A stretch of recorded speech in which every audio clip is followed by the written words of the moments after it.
बघायचं झालं तर नगरमध्ये 4 ग्रामपंचायतींचे निकाल हाती येत आहेत। 2 ग्रामपंचायतींवर भाजपची सत्ता आलेली आहे। 2 ग्रामपंचायतींवरती आपण जर पाहिलं तर राष्ट्रवादी काँग्रेसने सत्ता मिळवलेली आहे। म्हणजे 2 ग्रामपंचायती भाजपकडे गेल्या, 2 राष्ट्रवादीकडे।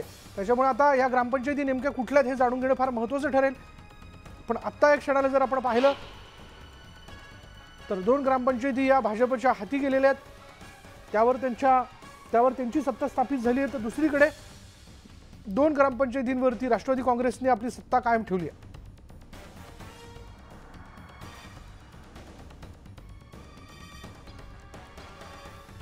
पुन्हा एकदा या निकालांवरती जर आतापर्यंत आपण नजर टाकली तर भाजपची आघाडी दिसून येते। पण हा कल जो आहे तो थोड्याफार प्रमाणात पुढे मागे होऊ शकतो। पण तुर्तास तरी भाजपने घेतलेली मुसंडी ही कायम राहू शकते असा एक अंदाज आहे। पण बघूयात हा अंदाज बदलतोय का। आपण जर पाहिलं तर शिंदे गटाने देखील काही ठिकाणी आपलं खातं उघडलेलं आहे। खास करून नंदुरबारमध्ये 2 जागा शिंदे गटाच्या खात्यात आलेल्या आहेत। ठाकरे समर्थक जे आहेत त्यांना आतापर्यंत 8 जागा मिळाल्याचं आपण बघतोय। राष्ट्रवादी काँग्रेसला 23, काँग्रेसला 10, भाजपला 37 अशी सगळी आकडेवारी आता या क्षणापर्यंतचा अपडेट न्यूज 18 लोकमतच्या माध्यमातून आम्ही आपल्यापर्यंत पोहोचवणार आहोत। ग्रामपंचायतीच्या निकालांकडे सगळ्यांचं लक्ष याचं कारण असं की स्थानिक स्वराज्य संस्था ज्या पक्षाच्या हाती जास्त त्याला पुढे येणाऱ्या मोठ्या निवडणुका पार करणं हे अत्यंत सोपं जातं। आणि आता अमरावतीमधनं एक ब्रेकिंग न्यूज अशी आहे निवडणुकीच्या निकालाच्या संदर्भातली। अमरावती जिल्ह्यातील चांदूर रेल्वे तालुक्यातील चांदूरवाडी ग्रामपंचायतवर भाजपने आपला झेंडा रोवलेला आहे। भाजप प्रणित जय जनता पॅनलच्या सरपंच जो तो विजयी झाला। वर्षा मधुकर माताडे या 95 मतांनी विजयी झाल्यात। भाजपचे आमदार प्रताप अडसड यांनी पुन्हा एकदा आपलं तिथलं वर्चस्व कायम ठेवलंय। अमरावतीमधली ब्रेकिंग न्यूज आपण बघतोय। अमरावतीमध्ये भाजपने आपला झेंडा रोवलेला तिथल्या ग्रामपंचायतीवर चांदूरवाडी म्हणजे चांदूर रेल्वे स्टेशन इथल्या चांदूरवाडी या ग्रामपंचायतीवरती भाजपने आपला झेंडा फडकवलेला आहे। भाजप प्रणित जय जनता पॅनलच्या सरपंच विजयी झाल्यात। वर्षा सुधाकर माताडे ज्या 95 मतांनी विजयी झाल्यात। आणि अर्थात या सगळ्या मोर्चे बांधणी पाठीमागे किंवा प्रचारामागे भाजपचे आमदार प्रताप अडसड यांनी आपलं वर्चस्व पुन्हा एकदा कायम ठेवलं असं म्हणता येईल।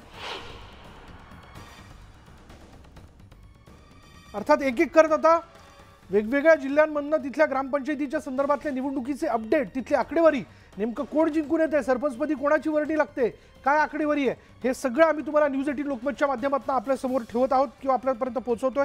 वाशिममधलं जर आपण बघितलं, वाशिममध्ये काजळेश्वर ग्रामपंचायतीमध्ये राष्ट्रवादी पुरस्कृत परिवर्तन पॅनलचा विजय झालाय। सरपंच आणि 11 सदस्य निवडून आलेत।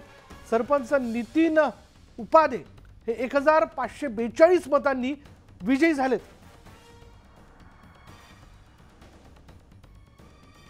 वाशिम ग्रामपंचायतीबद्दलचा अपडेट आपण बघतोय। वाशिममध्ये आपण बघतोय काजळेश्वर ग्रामपंचायतीमध्ये राष्ट्रवादी पुरस्कृत परिवर्तन पॅनल विजयी झालाय। सरपंच आणि 11 सदस्य निवडून आलेत।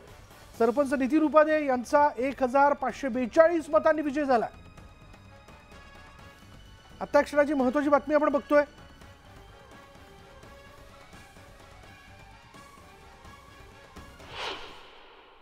न्यूज 18 लोकमतच्या माध्यमातून आपण ग्रामपंचायत निवडणुकीच्या निकालाचा अपडेट आपल्यापर्यंत आम्ही पोहोचवतोय। जर आपण पाहिलं सुरुवात आपण पहिले निकाल जे ते नंदुरबारचे आले।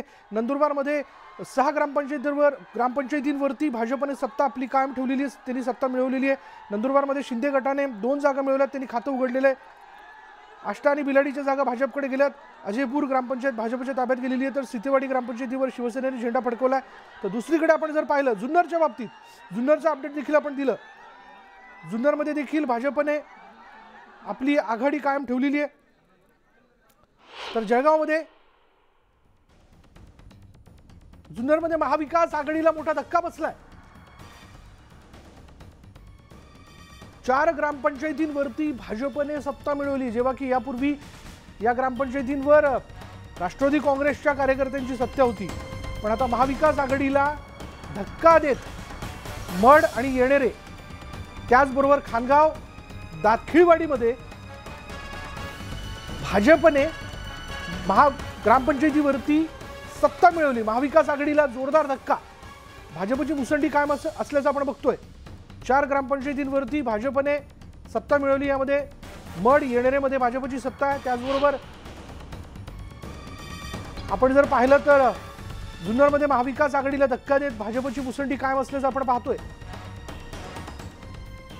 4 ग्रामपंचायती या भाजपच्या हाती गेल्यात। भाजप पुरस्कृत वेगवेगळे पॅनल या ठिकाणी उभे होते आणि या पॅनलचा विजय म्हणजे अर्थात भाजपच्या सगळ्या कार्यकर्त्यांची मोर्चे बांधणीचा विजय।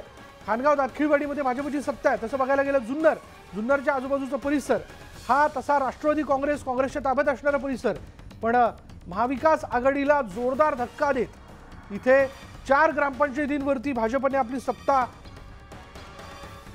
स्थापन केलेली आहे। महड येणेरेमध्ये भाजपची सत्ता असल्याचे आपण बघतोय।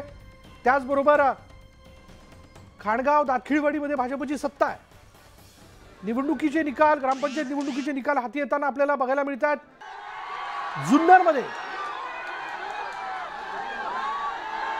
जुन्नरमध्ये भाजपने जोरदार आघाडी घेतली आणि त्याचा विजयाचा जल्लोष करताना भाजपचे हे सगळे कार्यकर्ते दिसून येत आहेत।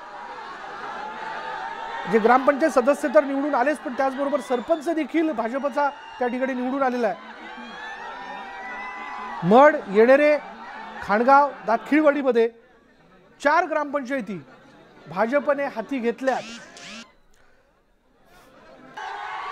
कोणत्याही सत्तेचं सूत्र आणि त्याचा मूळ पाया जर लक्षात घेतला तर स्थानिक स्वराज्य संस्थांमधील विविध शाखा ज्याच्या हाती सगळ्यात जास्त त्या पक्षाला पुढल्या निवडणुका अधिक सोप्या होतात असं म्हटलं जातं। तसं गणित आहे, आतापर्यंतचा राजकारणातला इतिहास आहे। त्यामुळे आता या सगळ्या इतिहासामध्ये यंदाच्या ग्रामपंचायत निवडणुकीमध्ये भाजपचे कार्यकर्ते मोठ्या संख्येने विजयी होताना दिसत आहेत। नाशिकमधले दृश्य आपण बघतोय। नाशिकमध्ये देखील जर आपण पाहिलं तर अपडेट आता क्षणाला थोड्या वेळातच आपल्यापर्यंत पोहोचेल, पण गुलालानं माखलेले सगळे कार्यकर्ते आपल्याला बघायला मिळत आहेत। एक एक करत निवडणुकीचे निकाल स्पष्ट होताना दिसत आहेत। अर्थात ग्रामीण भागातलं राजकारण, तिथली समीकरणं ही वेगळी असतात आणि अधिक माहिती आपण जाणून घेणार आहोत। पार पडत आहे आणि त्याची मतमोजणीची प्रक्रिया देखील आता सुरू आहे। मात्र अनेक ठिकाणच्या ग्रामपंचायतींचा निकाल जो आहे तो हाती आलेला आहे आणि त्यानंतर ग्रामपंचायत सदस्य आणि सरपंचांमधला हा उत्साह आपण बघतोय। नाशिक तालुका असेल, दिंडोरी आणि कळवण या नाशिक जिल्ह्याच्या 3 तालुक्यांमध्ये ह्या निवडणूक प्रक्रिया पार पडत आहे। सरपंच पद आणि ग्रामपंचायत सदस्य अशा या सगळ्या जागांसाठीच्या या निवडणूक प्रक्रिया पार पडत आहे। वेगवेगळ्या राजकीय पक्षांचे झेंडे किंवा चिन्ह जरी नसले तरी ग्रामीण भागातील राजकारण जे आहे ते या निवडणुकीच्या दरम्यान पुढे येत असतं। आपण ही दृश्य बघतोय नाशिकमधली। नाशिकच्या जिल्हाधिकारी कार्यालयामध्ये आवारामध्ये विजयी उमेदवारांकडून अशा प्रकारचा जल्लोष जो आहे तो केला जातोय। पुढच्या काही तासामध्ये नाशिकमधील सर्व ग्रामपंचायतीच्या निवडणुकीचा निकाल जो आहे तो हाती येईल आणि त्यानंतरच या ग्रामपंचायतींवरती नेमका कुणाचा झेंडा आहे हे समजू शकेल। व्हिडिओ जर्नलिस्ट हेमंत बागुलसह लक्ष्मण घाटोळ, न्यूज 18 लोकमत, नाशिक। आणि नाशिक जिल्ह्यातही काही तालुक्यांमध्ये ग्रामपंचायतींच्या संदर्भातले निकाल समोर येत असताना जसे निकाल बाहेर येत आहेत, निकाल समोर येत आहेत, आकडेवारी समोर येते, त्यानुसार कार्यकर्ते सगळे जल्लोष करताना दिसतात। वेगवेगळ्या पक्षाचे सगळे कार्यकर्ते। नाशिकचा जिल्हाधिकारी तथा जिल्हा दंडाधिकारी कार्यालय जिथे आता निवडणुकीचे निकाल जे आहेत ते स्पष्ट केले जात आहेत। ग्रामपंचायत निवडणुकीमध्ये सगळ्यांची प्रतिष्ठा पणाला लागलेली आहे।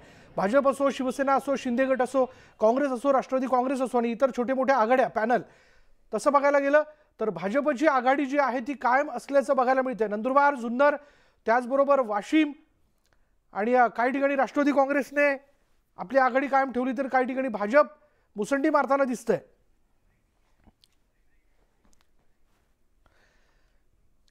ग्रामपंचायत निवडणुकीचे निकाल अशाच पद्धतीने आणि